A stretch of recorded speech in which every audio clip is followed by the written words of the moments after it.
এইটোৱে আছিল দশামেধ ঘাট আৰু এতিয়া মানে আমি ইয়াৰ পৰা গৈ আছো পৃথিৱীৰ আটাইতকৈ ডাঙৰ শ্মশানখনলৈ।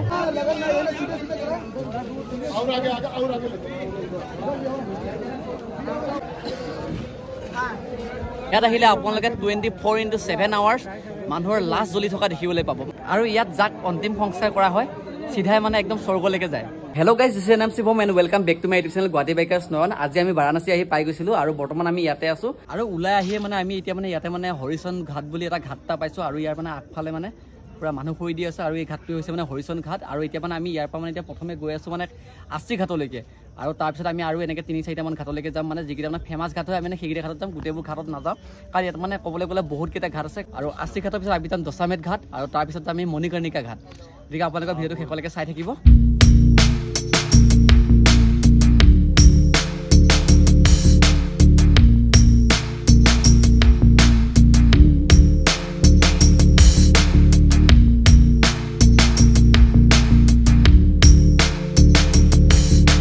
আৰু ইয়াত মানে এইবোৰ যিবোৰ মানে ঘৰবোৰ দেখা পাইছে যে ত্ৰিপাল তাত থৈ দিয়া হৈ আছে এইবোৰ মানে চব মানে অঘৰী বাবা থকা ঘৰ হয় আৰু এতিয়া মানে আমি এনেকৈ পাৰে নদীৰ পাৰে আমি মানে গৈ আছোঁ 80 ঘাটলৈকে। আৰু দুপৰীয়া যেতিয়া মানে আমি আহিছিলোঁ তেতিয়া মানে এইবিলাক জেগাত মানে মানুহৰ কাৰণে মানে ভৰি দিব জেগা নাছিল আৰু এতিয়া মানে খালী হৈ গৈছে পুৰা ৰাতি হোৱাৰ কাৰণে, কাৰণ ইয়াত মানে ৰাতি একো নাই মানে দিনতে থাকে চব আৰু মানে অঘৰী বাবা মানে যিবোৰ চেম্বাৰ আছে চেম্বাৰবোৰ মানে চব মানে ফৰেনাৰেৰে পুৰা ভৰি আছে।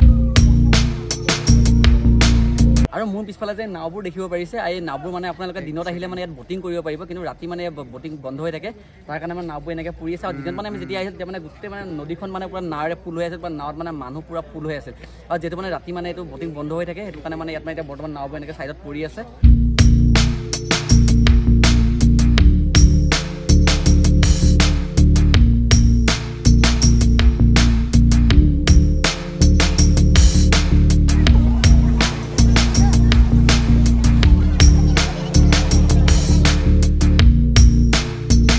হৰিচন ঘাটৰ পৰা ওলাই আহি আমি এতিয়া আহি পাই গ'লোঁ 80 ঘাট আৰু এই 80 ঘাটটো হৈছে মানে বানাৰসৰ ফেমাছ কেইটামান ঘাটৰ ভিতৰত এটা আৰু এতিয়া মানে ইয়াৰ গোটেই পৰিৱেশটো দেখুৱাই থাকিম।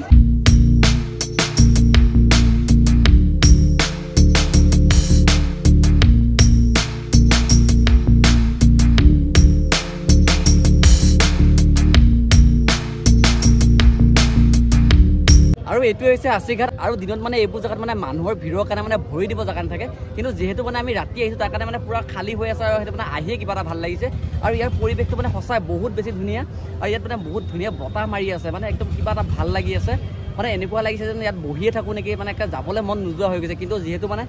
আমি এতিয়াও মানে আৰু 3-4মান ঘাটলৈ যাবলগীয়া আছে তাৰ কাৰণে মানে এতিয়া ইয়াৰ পৰা আমি সোনকালে ওলাই দিম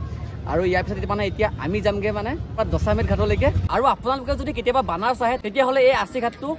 একেবাৰে মিছ নকৰিব।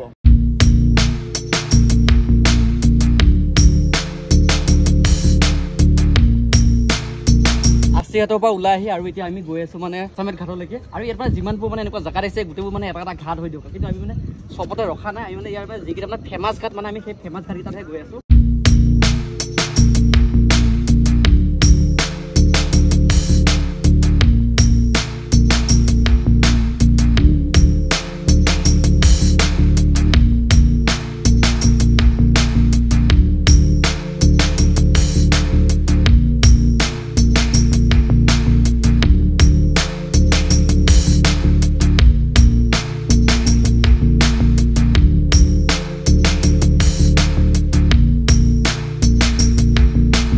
দশামেধ ঘাট আহি পাই গ'লোঁ আৰু ইয়াত মানে মানুহৰ ভিৰটো অলপ বেছি দিয়ক, মানে যেতিয়া আমি দিনত ইয়াত আহিছিলোঁ ন তেতিয়া মানে ইয়াত মানে আমি সোমাবই নোৱাৰিলোঁ, ইমান বেছি মানুহ আছিল আৰু ইয়াত মানে যিহেতু মানে মানুহে স্নান কৰে সেইটো কাৰণে মানে ইয়াত এতিয়াও মানে অলপ মানুহ আছে।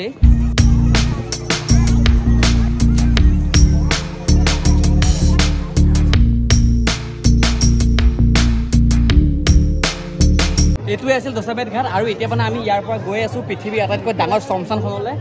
য'ত গ'লে আপোনালোকে 24/7 আৱাৰ্ছ লাশ জ্বলি থকা দেখিবলৈ পাব। গতিকে বেছি দেৰি কৰি লাভ নাই, আহক এতিয়া আগলৈকে গৈ থাকোঁ।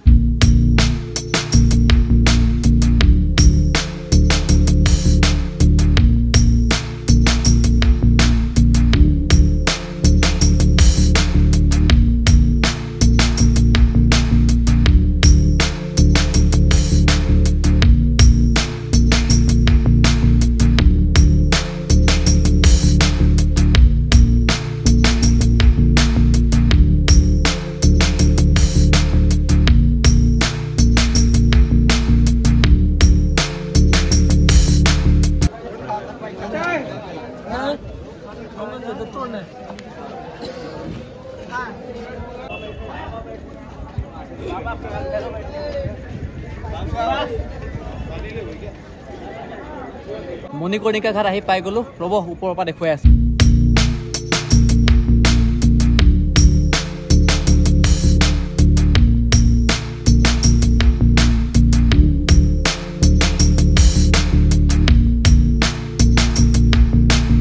আৰু ইয়াতে খৰিবোৰ দেখিছে এইবোৰ সব মানে অন্তিম সংস্কাৰৰ কাৰণে ৰাখি থোৱা হৈছে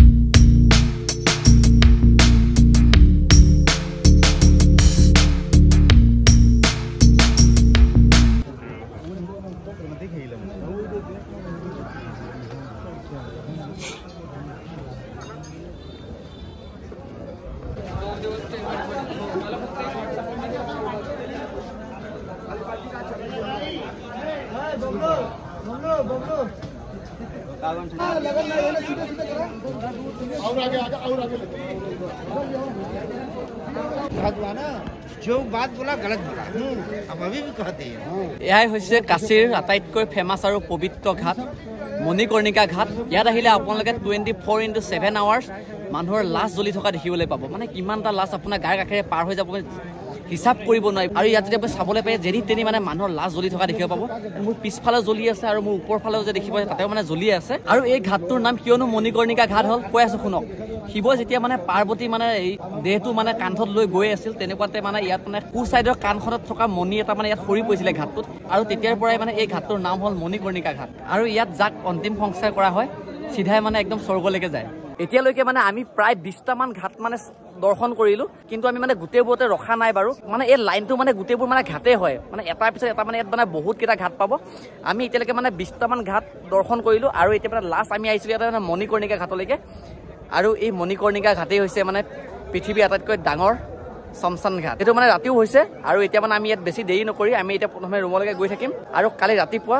কাশী বিশ্বনাথ মন্দিৰ আৰু কাল ভৈৰৱ মন্দিৰ দৰ্শন কৰিবলৈ যাম মণিকৰ্ণিকা ঘাটৰ পৰা ওলাই আহিলো আৰু এতিয়া মানে ৰুমলৈকে গৈ আছো কিন্তু মানে ৰুম বিচাৰি পোৱাটোহে টান আছে ৰ'ব আৰু ইয়াত মানে বানাৰসত মানে যিবোৰ গলি হয় গলিবোৰ মানে একদম মানে সাংঘাতিক ধৰণৰ গলি হয় মানে একদম